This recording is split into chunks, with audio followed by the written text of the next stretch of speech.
Hi అండి. ఈ వేసవికాలంలో తాటి ముంజలు తెలియని వాళ్ళు ఎవ్వరూ ఉండరు.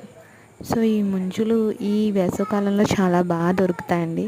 తింటే మనకి హెల్త్కి చాలా చాలా చాలా అంటే చాలా మేలు ఉంటుంది. సో చాలామందికి ఇది తినడం రాదు. బయట కట్ చేసినవి అమ్మితే అవి తింటారు. బట్ అలా తినేదానికంటే ఇలా కట్ చేసి రియల్గా అలా వేలితో పెట్టి తిన్న టేస్ట్ అయితే చాలా బాగుంటుంది. ఒకసారి మీరు కూడా ట్రై చేయండి. ఈ మజాని మీరు కూడా ఆస్వాదించండి. Like and share and subscribe my channel. తాటి ముంజలు తినటం మర్చిపోకండి. ఇవి సమ్మర్లోనే మనకి చాలా హెల్ప్ అవుతుంది.